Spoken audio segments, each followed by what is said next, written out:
This podcast is brought to you by Craft Beer and Brewing Magazine for those that love to make and drink great beer. To learn more or to subscribe, visit beerandbrewing.com or find us on social media at Craft Beer Brew.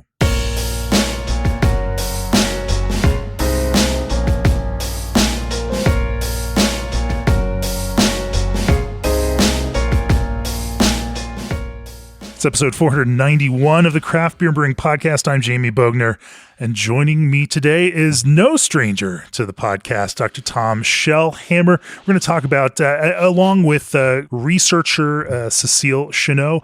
Welcome to the podcast, Tom. Thank you. Great to be here. And welcome, Cécile. Thank you for welcoming us. You all have been doing some excellent work on the subject of hop aging, and it's an important thing for the entire brewing industry and the entire hop industry now, as there are quite a bit of hops sitting in warehouses, cold storage warehouses there, and so there are certainly myths that brewers have around using hops of certain age, both for and against. There are, hops are an agricultural product, and so there are some years that may be more appealing with certain varieties for brewers than other years. There are certain, places where hops are grown and farms where hops are grown and processed that brewers may prefer. And so there is something to this, but then there is also that idea that hops are also that agricultural product that can degrade over time, particularly if storage conditions are not appropriate for that. And so, there's vibes, and there are old measurements that we have, like the hop storage index, and but how do those things triangulate with what we expect out of hops for contemporary brewers in terms of the exact compounds that brewers want in their beers?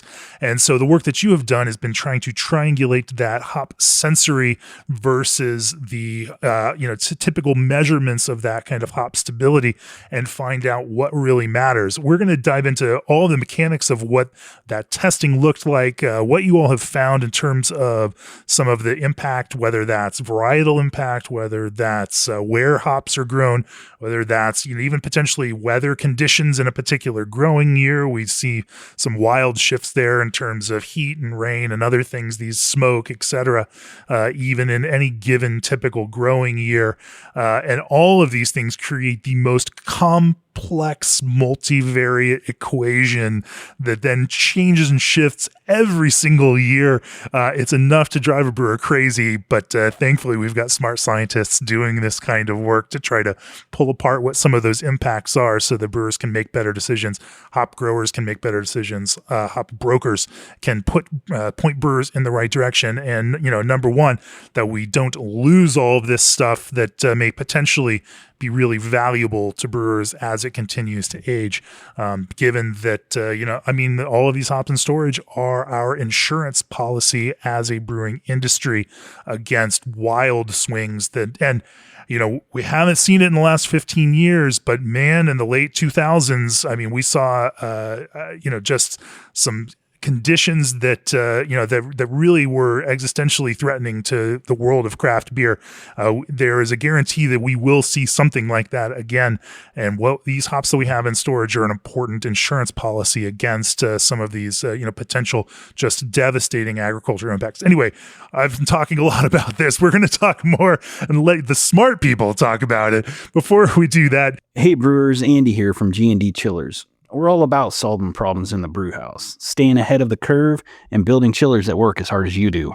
G&D's new Elite 290 Micro Series runs on a natural refrigerant with near zero global warming potential, built for brewers who care about sustainability and performance.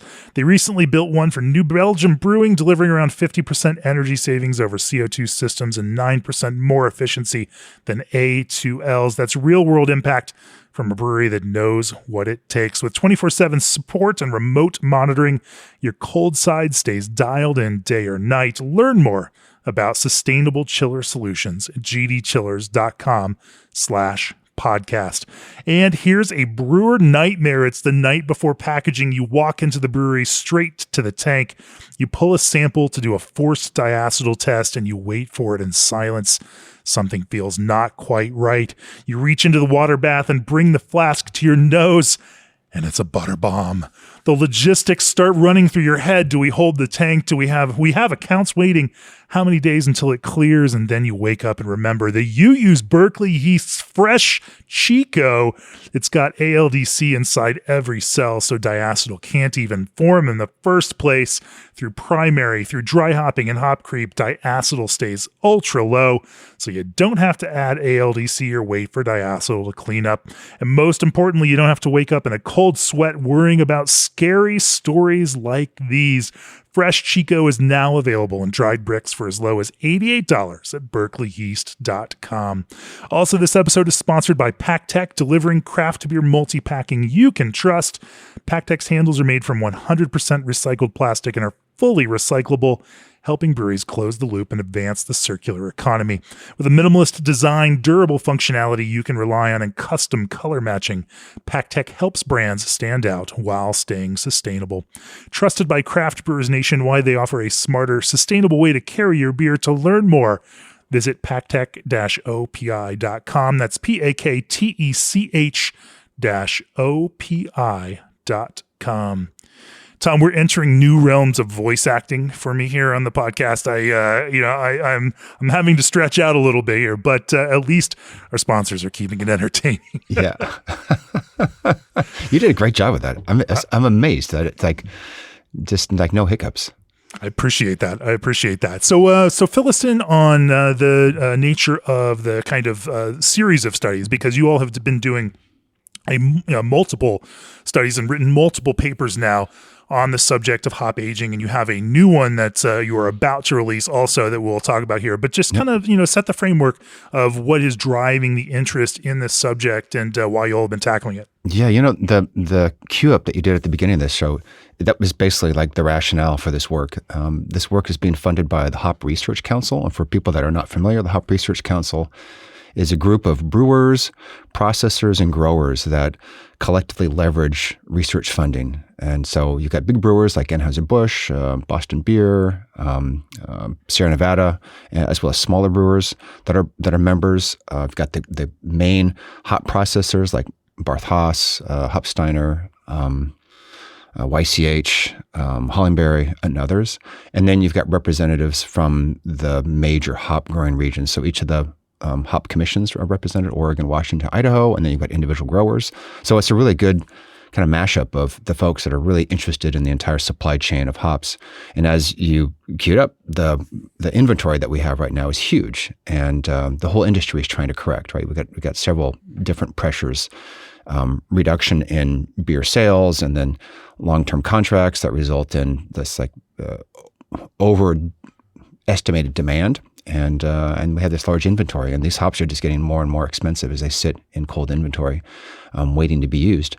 And many brewers, well-intentioned, but maybe not. Yeah, in that sense, like for these hop growers, brokers that are holding on to these, there is a point if they are not sold by that they will. I mean, they are paying to keep them in refrigerated storage. Exactly. There is a cost to that storage, and if they hit a certain point, then they just have to pull the plug on all of this. And yeah, so I think lots of work. Then it's trying to understand what is that point, right? Because there's like a economic cost for this. That is like refrigeration cost. There's an environmental cost. I mean, the carbon footprint on these hops just continues to rise as they sit in cold storage. So it's like understanding what is that point. And as I was saying, many brewers, well-intentioned but maybe misguidedly, think that a last in, first out inventory policy is best, like fresh is best. And on one hand, I can see the rationale of that, but the other hand is like it doesn't properly address and strategically address the entire inventory supply, because the old hops just keep getting more and more expensive. And understanding how to manage that is like one of the goals of this project, is to really get a sense on how do aroma hops change. And what we're focused on is American aroma hops that you would use for hop-forward beers. And the work that we've done thus far is kind of a number of different phases. The first part is sort of like retrospective. We just went out into the industry and said, hey, can you, Johnny Haas, Steiner, Anheuser-Busch, YCH, send us samples, and not to 22-pound samples, boxes of hops that are sitting in your inventory. They've been stored conventionally in what we would consider best practice, and just go back deep. Go back 4, 5, 6, 7 years, and Cécile will tell you more about the details of that. But that was looking retrospective. If we look back at what's in inventory, how do these hops appear? Are there things that are really changing? What should we be both focusing on when we start looking forward? And then the next part is like the forward studies, and that's stuff that's going on right now, which is basically taking samples and doing forced aging and using the information that we had from the backward-looking study to help guide what we go look at going forward, and then using kind of an omics sort of approach to understand what things are changing. So in the end, what we can hopefully give our brewers and processors, the entire supply chain, some like indices to look at. If something is in, like, let's say a certain chemical signature lies in this realm, that's maybe a warning, a yellow flag. If it's in this other area, that's a red flag, like don't use that. So that's kind of the goal. It's not necessarily looking for a replacement for the hop storage index, because I think it's a little bit challenging. It's much more multidimensional than the hop storage index. But there's a kind of an analogy there. We're trying to find chemical markers that you could look at and gauge whether hop is useful or not, regardless of its age. So to do that, you also have to figure out what your baselines are, and those baselines for each one is going to vary hop by hop by hop. Yep. You're going to have to figure out what each of those baselines, what a normal shift is year to year over the course of that, and then figure out what is that normal year to year shift and what is potentially a storage driven or conditions driven year to year shift. Cécile, talk about. You sound like a scientist. Way to go.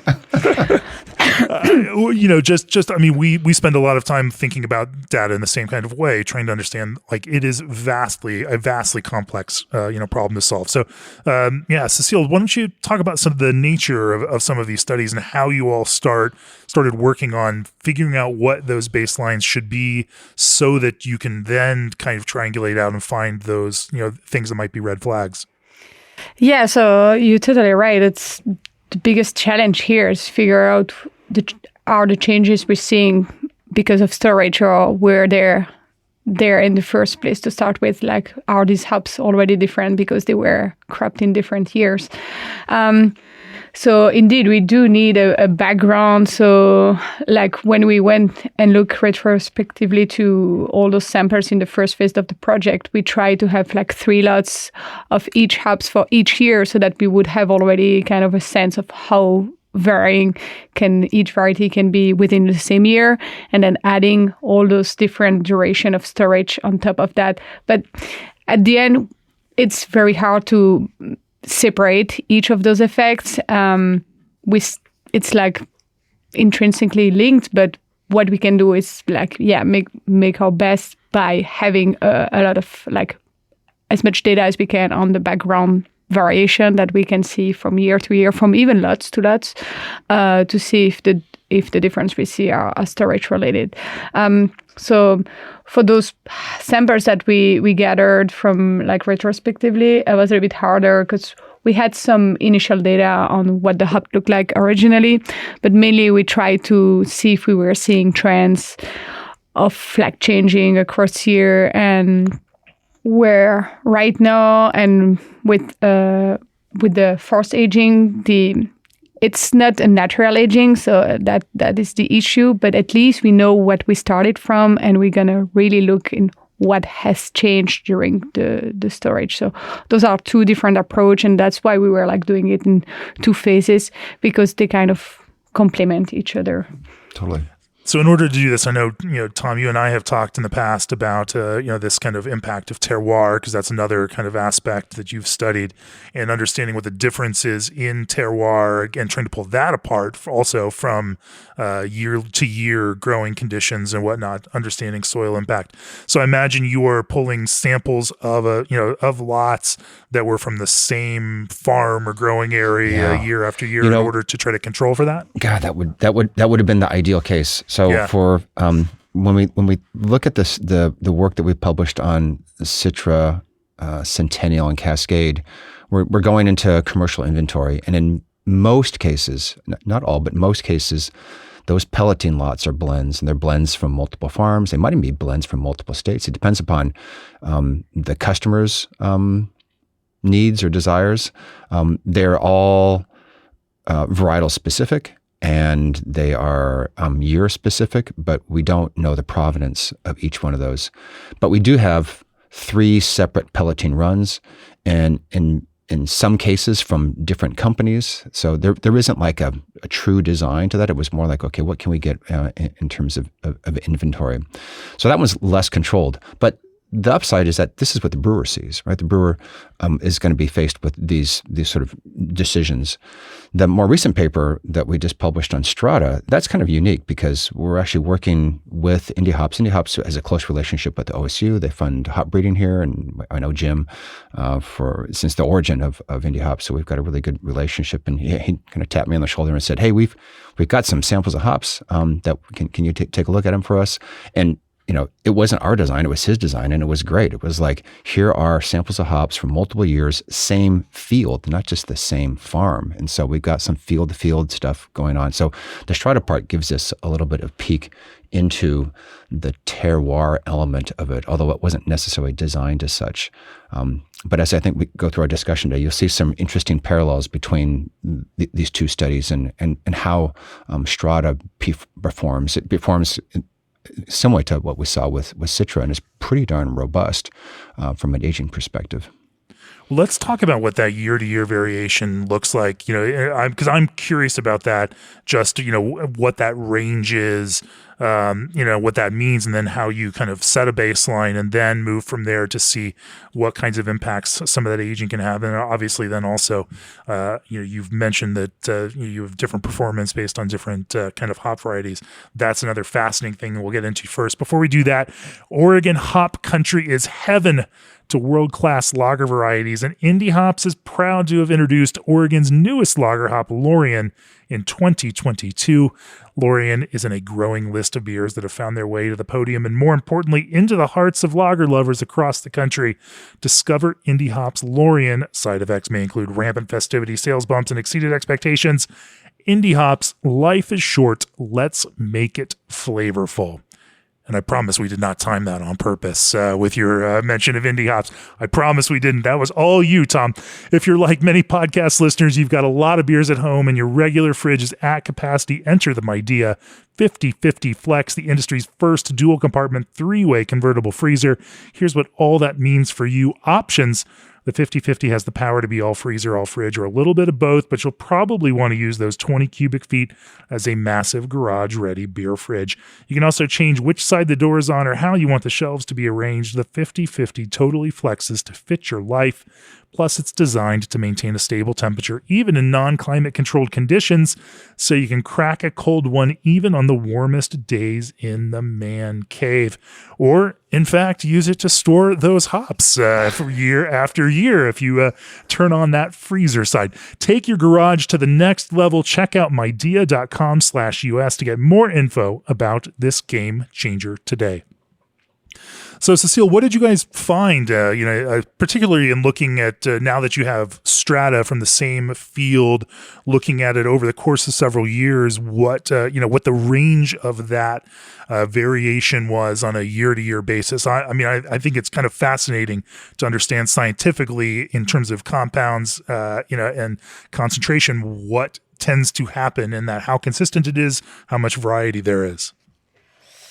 I'd say it's a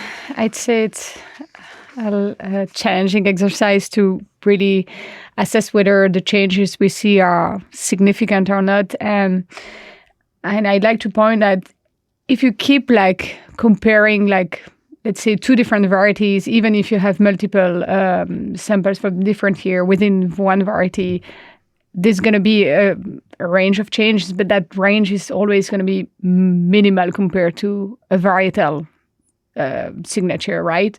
So it's not like we're going to completely change the hop profile from year to year or from field to field. That's a first important thing to remind here. But that being said, we did see some change that could be significant enough that could lead to different. I mean, we didn't go all the way through brewing this time with the strata, but it could potentially lead to some difference in the final product if you were to use it. It seems like, based on the chemistry at least that we saw on those strata hops, especially I think for me the most promising thing for strata was its thiol content. So polyfunctional thiols are very hot topics in the craft brewing industry. And because those molecules bring grapefruit, passion fruit, citrusy aromas. So a lot of So there's studies. some more consistency to these polyfunctional thiols year It's after more of the year. opposite, actually. It was it was quite varying from year to year and from field to field. So Really? probably those compounds are very sensitive to agronomical process, influences or whatnot. and climate change. I mean, different climate across years. Because we've seen like one lot was super rich in thiol among like our data set. We had like 8 samples because 2 fields and 4 years of samples for each field, and one completely stood out being super rich in thiols. And it was that one was kind of matching with another one, the one from the other field on the same year. So maybe there's a climate piece there, because we know those compounds are formed through stresses that the plants goes under. So that's the believed pathway that leads to formation of those compounds in the plant. So that could be an explanation there. But I was very surprised to see how varying the content of thiols can be. And the second thing I was very surprised with is how well they store, because there was this belief that thiols are very sensitive compounds, and I was expecting to see all the hops to be very poor in those thiols. But if anything, with age, right? With age, we were like hoping not hoping, we would expect to see that. Yeah. With time, thiol signature would decline, and it doesn't. Yeah, some of the. So for strata, it was like 3 or 4 years old hops still had a fair amount of thiols. Same in the previous study with Citra, who is another rich thiol-driven hops, and some of the older Citra still had a fair amount of thiols. So unexpectedly, those compounds that sometimes are probably key drivers of some hops signature, like some thiol-driven hops like Citra or Strata, those compounds seems to hold pretty well in storage. And they also vary a lot from a year to year or field to field perspective. So that could lead to maybe some exceptional lots there that would be worth sitting on. Yeah. It's listening to Cécile talk about this, it's like there's interesting serendipity in how this project came together and the timing of it. Like Cécile brings this deep knowledge of thiol analysis. She worked on her PhD with Sonia Collin in Belgium. She's from Belgium, and then did a postdoc with Aurélie Roland on thiol precursors, and now she's in my lab working on thiols. You've got 8 years or so of thiol research under your belt, and so you're one of the people in the world who really understands this. So that's a really cool feature to have in this project, and it's totally built that expertise in my lab. I think before this we were focusing so solely on the terpenoid fraction, which is important, but with this thiol element, we're seeing this sort of almost like counterpoint. It's the terpenoid fraction that seems to be more, or elements of it that seem to be more sensitive to age, while the thiols appear not to. Now, this is 2 papers, 2 studies, and there's still more to come on this. But the initial read is that's kind of interesting. And so, these thiol-driven hops like Citra and Strata. Strata's got an abundant amount of thiols. That thiol signature part seems to be pretty stable as far as we can tell. And I would venture to guess that other varieties, like Nelson or like Mosaic, might perform the same way, which we'll find out. That data is being collected right now. So that's kind of fascinating, because we know how difficult it is to measure thiols in terms of, yes. Compared to those terpenoid fractions, the threshold, you're talking about parts per billion and parts per trillion in some cases. Per trillion. In the beer, exactly, trillion, but in the hops per parts per billion. Yeah. And so that thought is, if they are such a small, concentration period, that it might be easy to knock those out. But it's kind of counterintuitive that even if they are in these very tiny trace amounts, that they actually might be hardier than we have thought that they would be. Yeah, Are there some environmental factors now? So now the other part of this is understanding then how not just that how the field and the terroir and the year-to-year issues affect this, but some of the storage conditions. You all have certainly tried to pull apart some of that, and obviously if you're doing forced aging, you're trying to simulate going forward some of the worst kinds of conditions. Talk about a little bit about what you found in terms of impact of traditional or typical storage conditions, and then what are some of the conditions that throw that off, and then does this have a time impact, a temperature impact, and some of these things. Kind of talk about some of these factors that impact that have a real impact in terms of how hops perform, and not just a theoretical impact. So I mean, yeah. And I guess those parameters were already known because of all the studies done on the resins, because as you pointed out at the very beginning, we already have a tool to assess the freshness of hops, which is hop storage index, but that was looking at how resins age. But that being said, a lot of studies had been done historically on those compounds to see how they age, and the main parameters basically are temperature and oxygen. And this hop storage index is developed when really our primary concern for what was stored is bitterness. Exactly. So alpha acid stability was the primary concern in developing hop storage index. Now, as brewers, especially in this craft space, are thinking about all of these other, aromatic and flavor compounds in addition to the bitterness component, you have to look at a bigger picture for this. Yeah. So that's definitely the main goal here, because HSI only gives us a picture of how the resins have evolved through storage, where we wanted to see if maybe it was the aromatic behavior were gonna completely match an HSI evolution. Would have been great, but we see some discrepancies here that indicates that maybe HSI is not the best tool when it comes to figure out whether the aromatic part of the hops have evolved or not.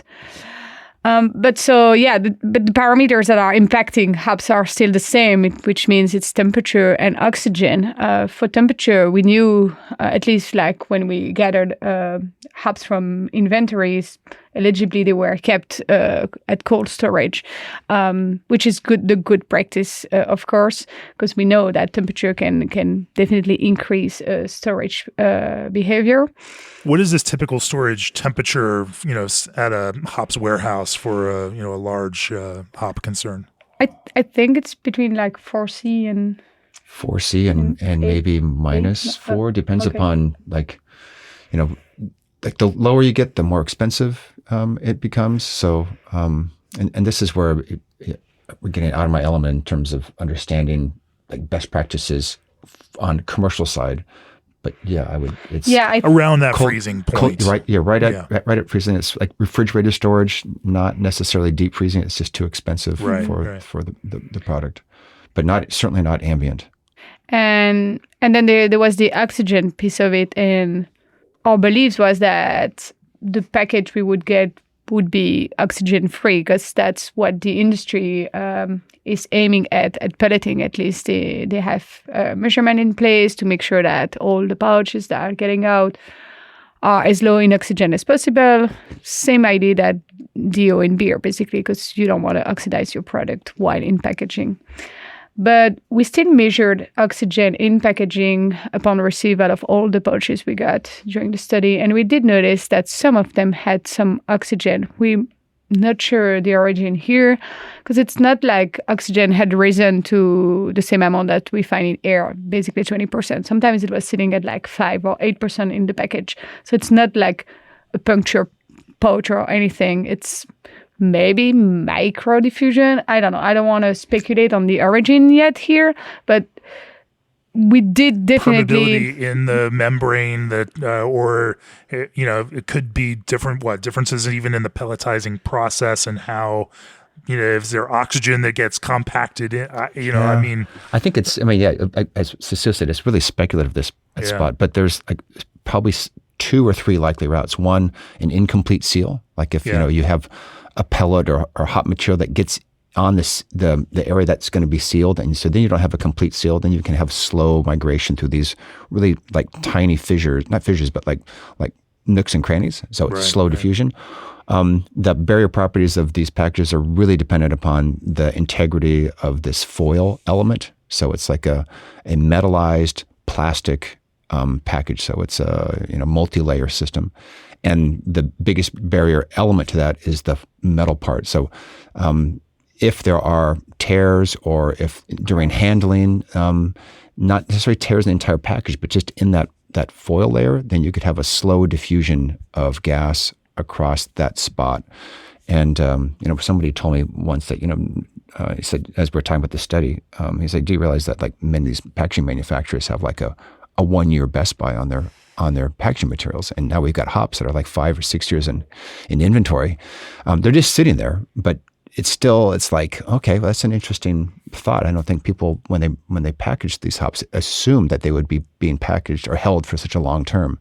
So it's entirely possible during storage handling, or maybe even the nature of the packaging and sealing process, the vacuum process, that could result in some stresses on the package that over time show small levels. We're talking, these are low levels. It's not like old hops are all bad, all have high oxygen. There are a handful, depends upon, it's hard to generalize how much, because we've looked at different sort of sample sets, but enough that we're like, this is curious. And maybe you want to talk about what happens when this happens. And something I want to point out here is that we do not know when oxygen started occurring in package. So that's also another issue here. It's like, is it there from the beginning? Probably not, because all those things are put in place to avoid that.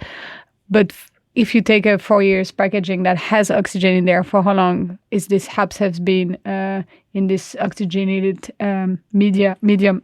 Sorry, we have no clue. And there's definitely a combined effect of oxygen plus duration here that is going to result in impact on that. Because so obviously the hops that had very high oxygen content in the packaging were destroyed, like super oxidized. But where it's hard to tell, it's the one that are like in those in-between area, like, I don't know, 5-8% of oxygen. Has it been sitting there for 3 years with oxygen, or 1 or 2? And some hops were showing like, oh yeah, HSI was already indicating, this has been oxygenated. So if anything, I think HSI could still be useful in that case, because it's like red flagging the one that are the really high HSI. Yeah. It's like, but even the fairly high one where the HSI was indeed indicating some oxidation occurring there, but the one that HSI was not showing any change compared to the original HSI, but where we still measured like 8% of oxygen, or let's say 5. I don't know. I'm making the numbers here. But obviously, there are like accurate numbers in papers, where it raised the question like, what did that oxygen in that case? If it didn't oxidize any of the resins, the HSI seems to still be holding. And in that case, especially on the sensory side, I think people were able to pick it up and say, there's something in that hops that is different from a fresher hops. We don't know what, because the design was just like scoring the difference between a fresher hops and an older hops. But there was something about it. And if anything, at least for Citra and Centennial, the changes that we saw in those for those samples that had oxygen packaging were bigger than the changes we saw with aging, with the duration spent in storage. For Cascade, it's another story. There was some storage effect definitely that we saw, but for the other two, it was more like oxygen is the biggest driver than age itself. I'm fascinated by what you just threw out there, that even with a package that showed more oxygen, that tested with a lower, an expected low HSI, and then went into sensory, and even if the compounds were what people expected them to be, that there was a sensory difference in that. I want to pull that apart, understand the kind of, how you then used sensory to also measure what were actually impactful changes in some of these compounds over time, and then how you figured out some of those things. Before we do that, Brice Malting has been supplying craft brewers with the highest quality base and specialty malts since the early 1980s. As Brice celebrates their 150th anniversary this year, they're proud to remain a fifth-generation, family-owned company. They love to support the creativity and passion in craft brewing that results in amazing beers. All Brice malts are made in America, so you can count on a reliable supply chain. Barley is sourced from 300 growers in the Bighorn Basin of Wyoming and Montana, plus technical support is available through their Center of Malting Excellence. With 150 years of malting expertise, check out why so many craft brewers trust Brice for their specialty malt at brewingwithbrice.com. Also, brewing has always been about creativity, but at scale, it's about control. For more than 100 years, Haas has worked with brewers to push what's possible with hops, and today that means more control over flavor, efficiency, and consistency. Their advanced products help you get more out of every brew, more flavor where you want it, less waste in the process, faster tank turns, and results you can count on batch after batch, year after year. From next-generation pellets like Lupicore and Lupamax to innovations like Incognito and Euphorix, Haas products fit seamlessly into your process from the hot side through fermentation to the cold side. Advanced hop products are just one of the ways Haas is growing the future of brewing. Learn more at johnihaas.com. So let's talk about this. This seems it's interesting that some of these measurements don't necessarily correlate, and that you were using a sensory aspect to this study in order to also truly understand what the qualitative, in addition to the quantitative, impacts are from some of this. Explain that kind of element of the study, Cécile. I think, it's very common in analytic. I mean, to have analytical chemistry perfectly matching sensory. It's not happening that often, to be honest. As scientists, it's frustrating, but that's what it is. And also, there's only a certain amount of compounds we did quantify here. So even if we don't see apparent changes in the one we're measuring, we may be missing some part of it. So that's why sensory on top of that was adding the full picture of aromas here. Because we could have added other compounds. I mean, we had to stop somewhere on the analytical side, but the sensory was providing that kind of info that maybe we were missing some parts, some compounds that are known to occur through oxidation or through storage that we were missing in our analytical design. And we even went all the way through brewing, because the question is very can those hops be used if brewers are going to brew a beer with an older hops? Is it going to end up with a different product than what they were expecting if they were to use a fresher product? So I think of course, we have that conversation with brewers all the time. Even as they are thinking about hop selection, that oftentimes just the nicest thing on the table doesn't come through in the beer. And if it doesn't actually come through and make it through the brewing process, then none of that nice stuff really matters. And it can be the same thing on this analytical side as well. You can notice a difference, but if it doesn't produce a difference in finished beer, because certain fraction is volatilized off anyway, then it's not something to be concerned about. So talk about that aspect of the design itself. Then how did you create consistent brews? Because then those brews with these hops also need to maintain some sort of consistency in order to be able to be measured against each other. So we wanted to keep it as simple as possible to answer the question: can we brew with those older hops? And obviously, we couldn't afford to brew with 15 samples for each variety. Would have been 45 brews. It would have been a mess.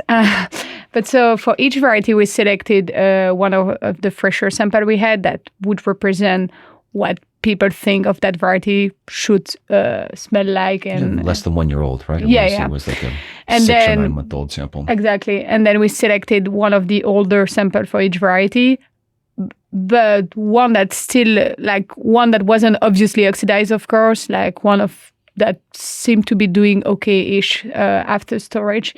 And we Analytically looked good. Yeah. Sensorily smelled good. Yeah.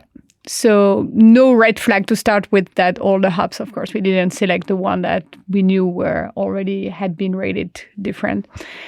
And we did single hops IPAs for each, maintaining the same hopping rate.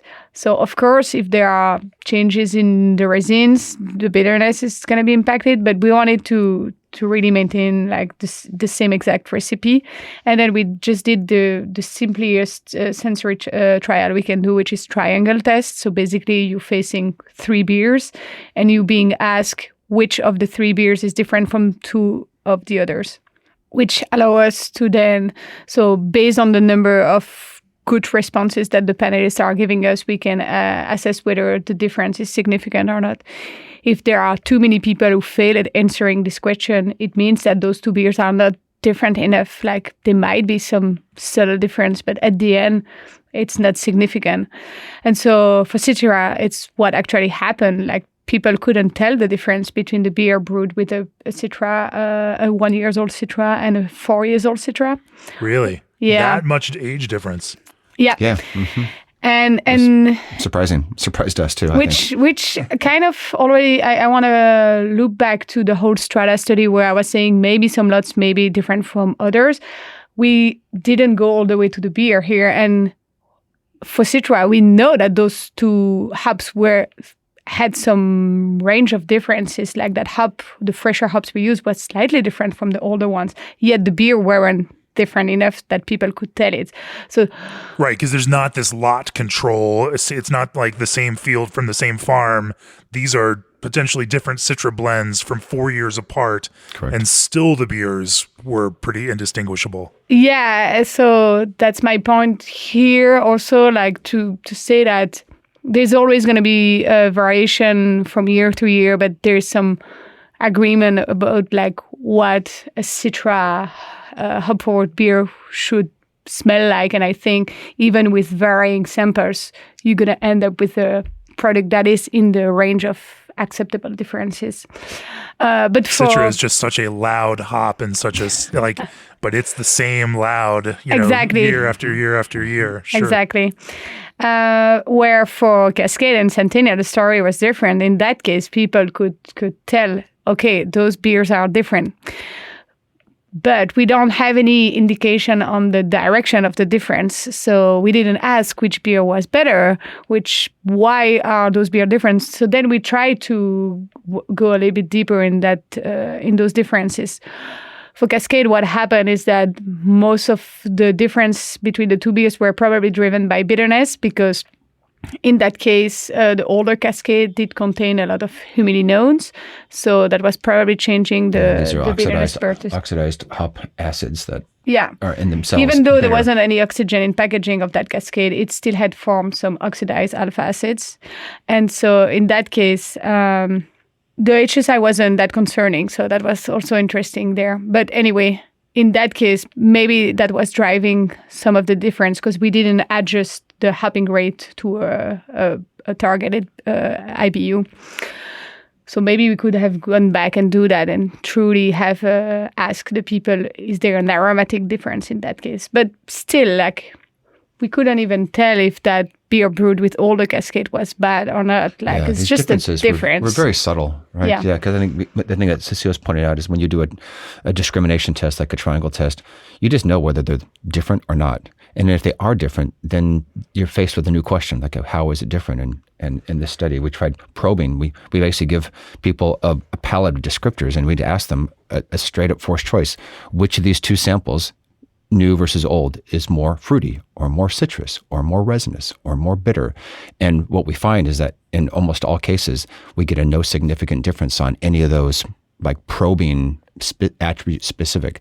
In a triangle test, people can tell they're different, but when you probe them as to how it's different, we're not getting there. So it's in this very subtle range. So I think that's one of the things that we see is that when you find a difference, I think like by human nature, we're like, oh, there's a difference. There must be something. There's like a good and there's a bad, when in fact, it's maybe just like different, right? That these two hops that are aged and show subtle differences still make both acceptable beers.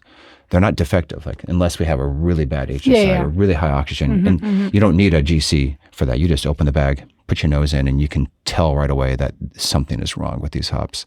But in the other case, when they're not off, we haven't done consumer studies, as you point out. We don't know preference, but my initial feel is like these beers are subtle enough that they would be fine. Yeah, none of them were bad. No, none of them exactly. were. But yeah, and for Centennial particularly, the triangle test indicated that there was a significant difference, but we were never able to point to any direction of that difference. Mm-hmm. So, and I think you've said it already, and I'll just reiterate that like one person can find a difference and can be convinced that these two beers are different. But in the aggregate, when you have 40 or 50 people who are smelling these, if there isn't consensus, then there really isn't a difference, right? And that's a challenge. And like the individual brewer may want to know his product really well. Right, exactly, and be very, very particular about like these subtle differences. But when you step back and you have a larger population of people who are experienced tasting beer, not just the average consumer,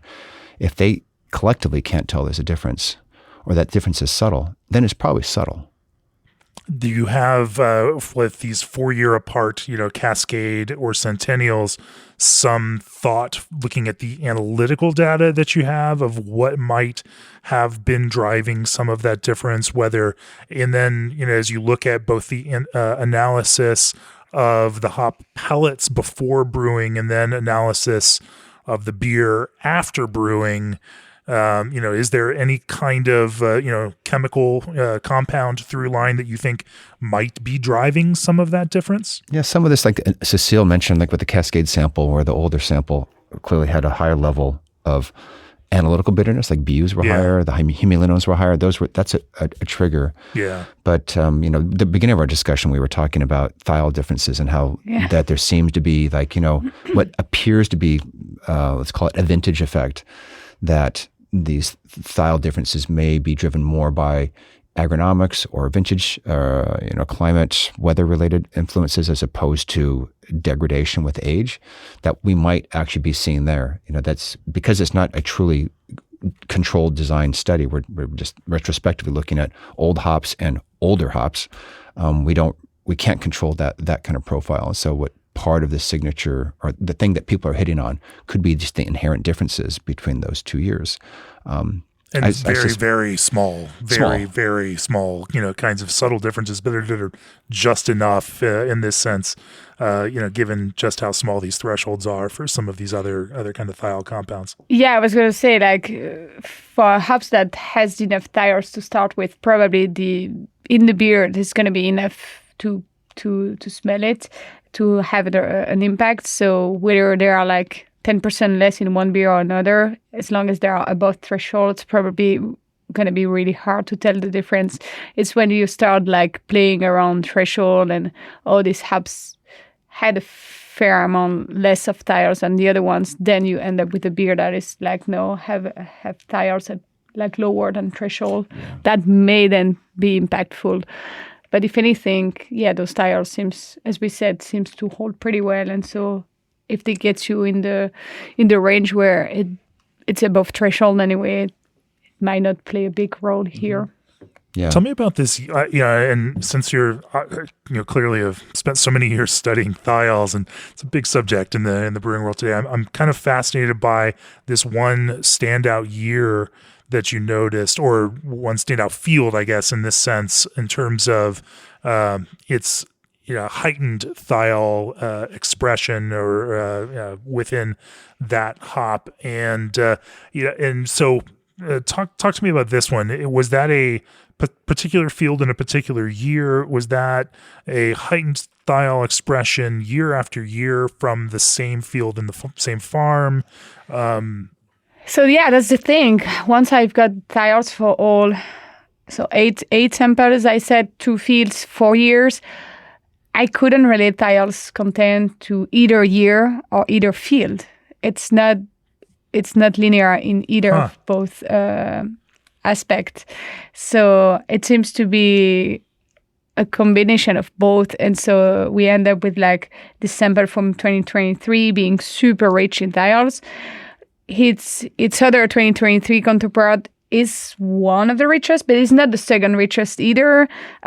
We see another sample from 25 from that same field also being rich, but then on that same field, the one from 2022 is very low in thiols. So it's there's no trend in thiols. So that was also what leads me to think that it's very multifactorial impacts, definitely, but probably related to a combination of both soil and climate. And it's like a very complicated equation, probably.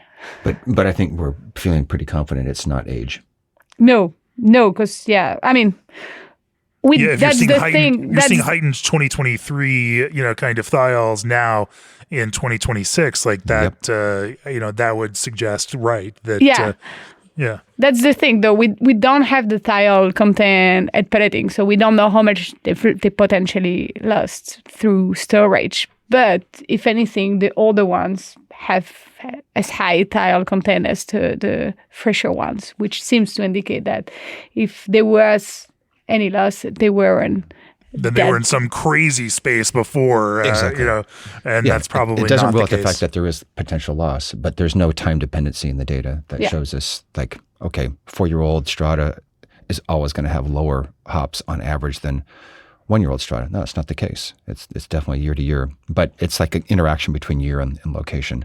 And that's one of the challenges here. We have only 2 fields to look at, right? So if we had 10 fields to look at, and then we might maybe could point at the year effect. Yeah. But here with we don't know how much agronomics affect this, So like as you point out, plant stress, we think is the kind of the whole evolution of thiols is a plant using a detoxification process to like clear out a toxin that is not a thiol, but the detoxification mechanism, it's the same thing we use in humans and in many plants and animals, is glutathione. And glutathione is this tripeptide that has a sulfur compound in it. And that sulfur is very reactive. And so the animal or the plant is using this glutathione and that sulfur compound to attach to something that is perceived as toxic. And then it's excreted out through different pathways.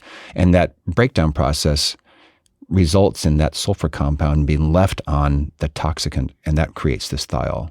So it's possible that through plant stress, I mean, this is kind of like the cool thing about science and about our jobs. It's like, this just raises more question. Like, does disease pressure, does insect pressure, does water stress, do these things result in plant stress, which then in turn results in higher levels of thiol precursor, which then in turn results in higher levels of inherent thiol. So it's like, which is cool from a science perspective. It's unsatisfying to a brewer right now. They just want to know, okay, tell me like, how are these hops going to be good or bad, right? Yeah, because that's we haven't mentioned the precursor story of thiols because we haven't looked at it in our study here. But of course, that's a big piece of the equation. Like we're only looking at the free portion of those thiols. So that's going to impact the beer by direct transfer from hops to beer. But it's going to be very, how do I put this? Incomplete or? But it's also it's a matter of how you're going to use your hops in the brewing process, of course. And if it's dry hopping, you may have those direct transfer of the free form directly in your beer. But if you're putting your hops way earlier in the process, in the hot steps, you may have some losses or whatever.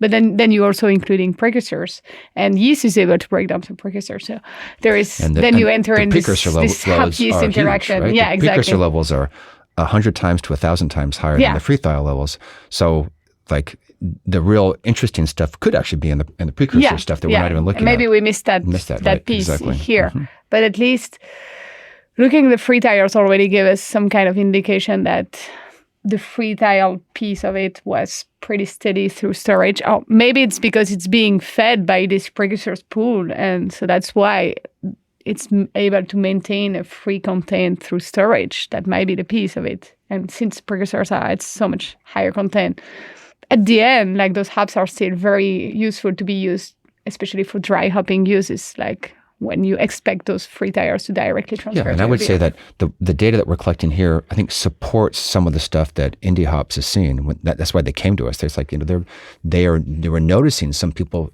actually having demand for certain harvest years, and they're like, can this really be the case? Would these hops be old? Like these old hops still be stable enough such that there might be like a vintage element?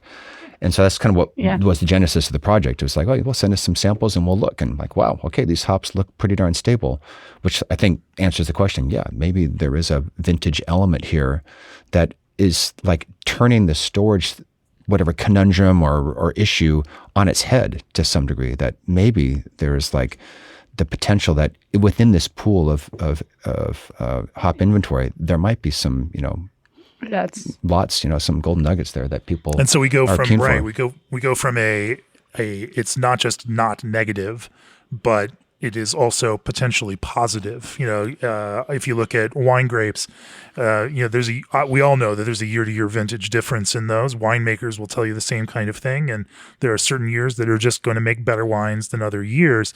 But the one thing is they have to make all of those wines in order to find that. I mean, they kind of know, and when they're at harvest time, and certain winemakers will even not make a vintage that year just because they'll sell them on to as bulk wine or whatever. As bulk wine, exactly, rather than going through the expensive process. But even of those that they meet that threshold of great, then the difference between great and even greater, there is still that kind of year in vintage, but you can't save those wine grapes for a future year forever. to make the next year's vintage. With hops, and you we can. in the brewing world have this beautiful, potential, and know, through this kind of study that even of 3 and 4 years, 4 years with Citra, can produce beers that are indistinguishable from each other. I mean, it's kind of a novel thought to have, particularly in a variety like Citra that is so impactful to the industry as a whole in terms of flavors that consumers want in beer, and brewers that are making those beers. For them, it's the Citra, the largest hop out there. And I imagine there's a significant store of Citra amongst all of these hops that are in storage right now.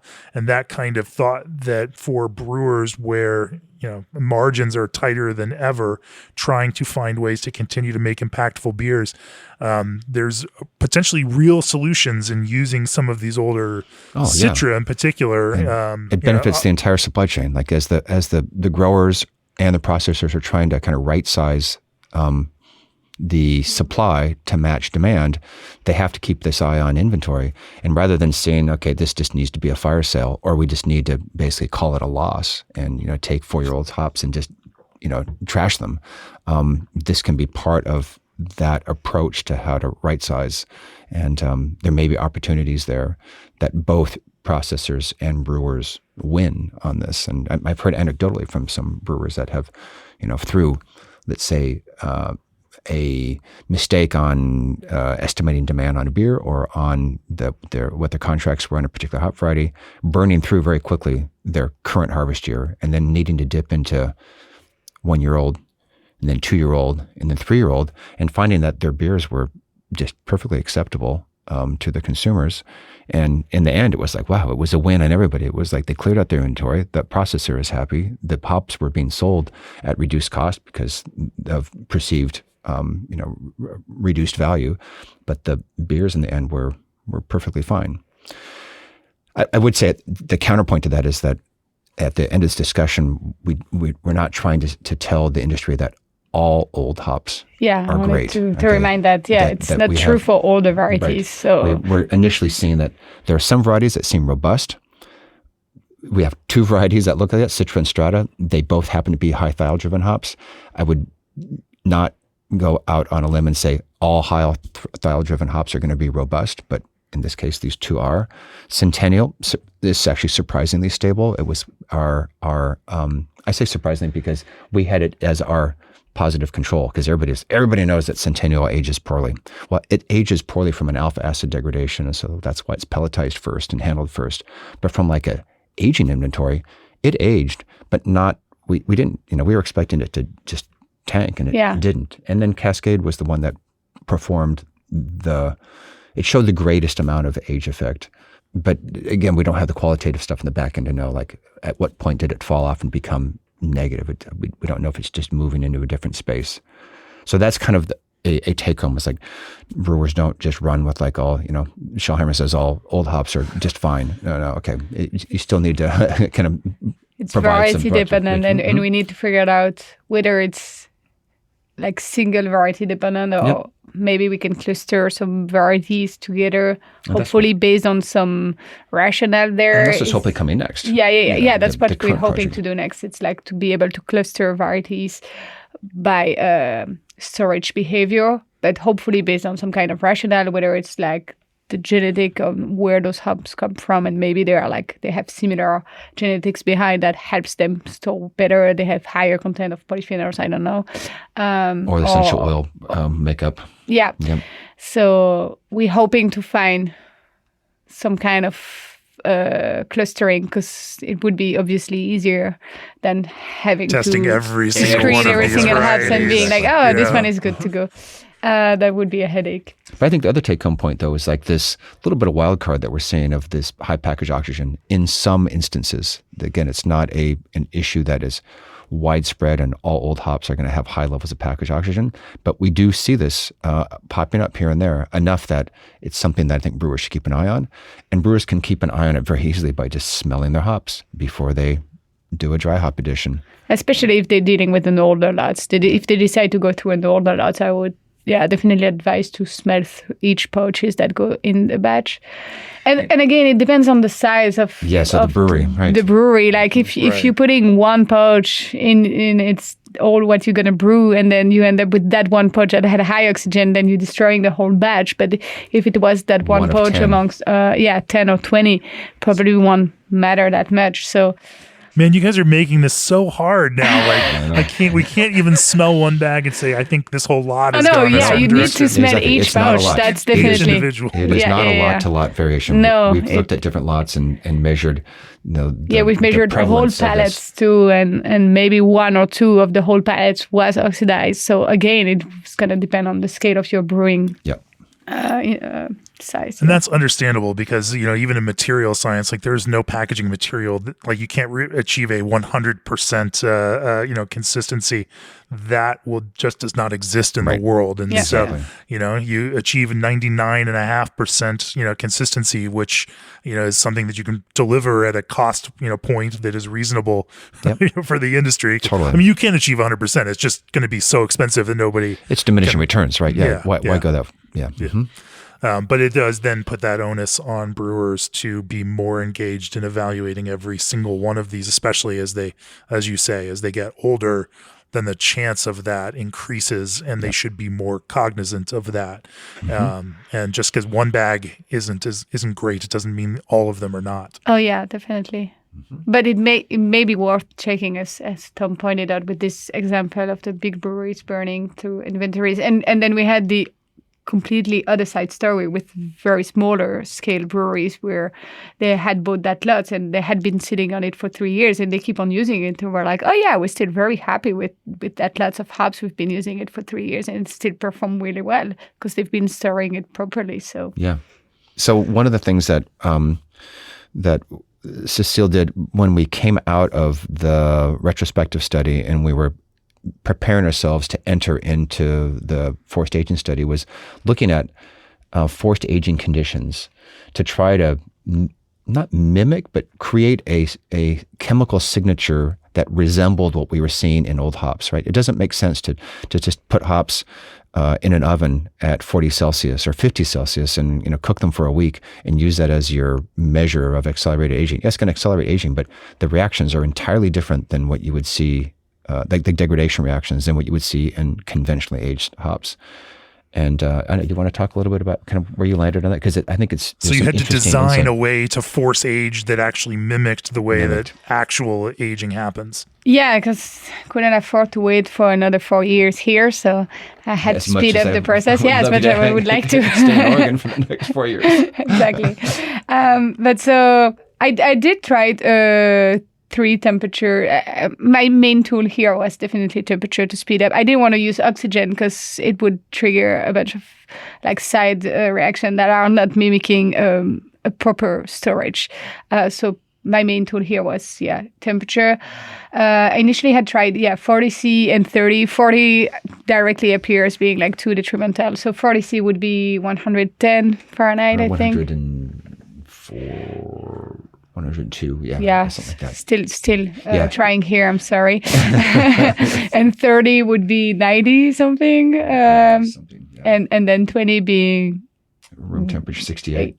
More 70, no? 70, yeah, 70, I think. My house is set as 68, so I think it's 70. Anyway, so yeah, and I screened all those 3 temperature and followed the change that I was seeing. And I used one of the Citra that I had from the first phase and compared it to the older Citra that I had and see if the changes that I was seeing. So I did it only for 2 months. And after 1 month, I was seeing already quite a lot of change. But at the end, room temperature, so 20C, 70 Fahrenheit, whatever, seems to, within a month or sometimes 2 months, mimic a 4-year-old Citra. So it's pretty fast. Cold. Yeah, stored cold. Both without oxygen and without any light, properly stored in pouches. So... definitely, you don't want craft brewers to store their hops at room temperature. That's very bad idea. That was a big surprise. That just a month at room temperature looked like a 4-year-old hop, even without oxygen, but just stored at room temperature. Yeah. And this is like the index we're looking at are like loss of total oil. Changes in the terpenoid fraction. We didn't look at thiols in this case. No, but it was just to see if the signature was kind of like the changes that we're seeing were matching or at least mimicking a natural aging, which it seems like it does. For both, we did it for both Citra and Cascade to try to assess that the changes were kind of matching what we had seen in the natural aging study. So yeah, brewers, don't store your hops at room temperature. And once you open that package, use those hops. Or reseal it properly without oxygen. Exactly. Reseal it, gas flush and reseal it, Yeah. Just use them. Use them up. The industry has plenty more hops for you. And even the old ones are still going to brew some potentially great beer, depending on that variety and everything else. No, this is some really interesting takeaways. And I think, again, it speaks to some knowledge that certain brewers, as you mentioned, had developed internally for themselves in terms of using some of those, older hops in order to hit, this kind of perfect match of quality and budget. But, and also asks so many more questions about what the elements of something like Citra and Strata that are giving it this kind of year-over-year consistency and preventing some of that degradation over even 4 years, what it is that allows that. And as you say, Cécile, can we figure out what that class is, so that we can see what other hops might also fit in that class and not just have to run the same kinds of tests on every single hop variety out there. Although, I mean, that would be job security for you all for the next several decades. Right. Well, I think that is a great place to bring this to a close. G&D's Elite 290 Micro Series is built for brewers that care about sustainability and performance. Berkeley Yeast's Fresh Chico is now available dry. PacTex handles are made from 100% recycled plastic and are fully recyclable. Indie Hops Lorient has found its way into the hearts of lager lovers across the country. The Midea 50/50 Flex can convert to all fridge, all freezer, or half and half with just the touch of a button. Check out why so many craft brewers trust Breeze for their specialty malt, and learn more about how Haas is growing the future of brewing at johnihaas.com. Tom, if people want to learn more about these papers that Cécile and you have published, the work that your lab at OSU is doing, and some of this really important stuff around storage and aging, storage and sometimes the effects of and sometimes the non-effects of storage on hops, where can they learn more about it? Yeah, so if people Google my name and Oregon State University, you'll find your way to like a landing page at OSU in the department that has my bio, and in that we'll have a list of all the publications that are coming out of my lab. That's probably an easy way to find that, to see kind of what's current. Another easy way is just to go to scholar.google.com and type my name in hops or name in beer, and that will pop up, a range of articles that are there. Among the 200 other ones. Yeah, exactly. So, right. So, and then, we try to post when stuff is coming out on LinkedIn. So that's kind of what lately has been our main approach to trying to disseminate like updates on what's coming out of the lab. So that's another area. And then, if you see me at a meeting and you have ideas about, things that are curious, please come approach me, because the work that we're doing, like this work, comes from brewers saying, hey, just discussions like over a beer, like, do you really think the HSI is important from like an aging perspective?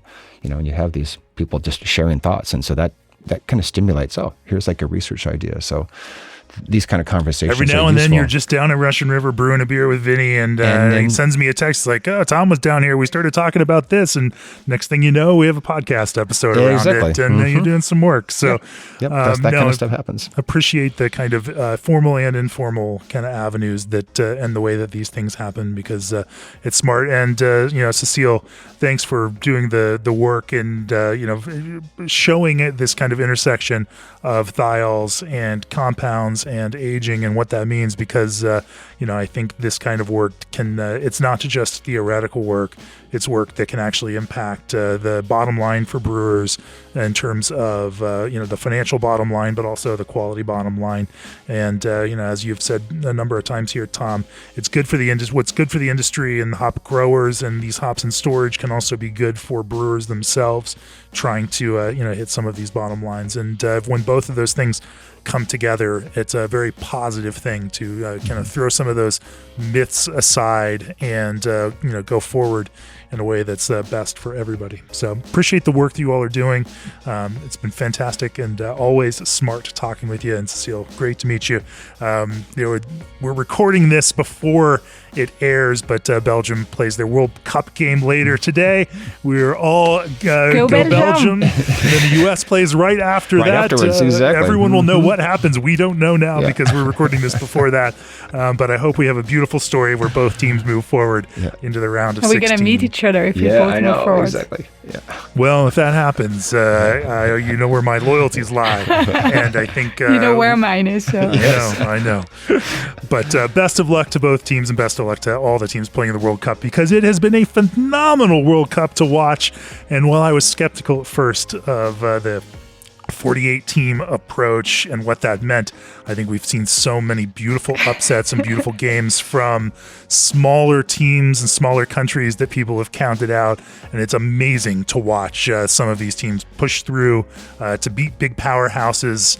And and that's the beauty of the game. It does not always align with what you expect. So, Jamie, it's been great talking with you. Great talking with you all. Thanks for that. Yeah, cheers.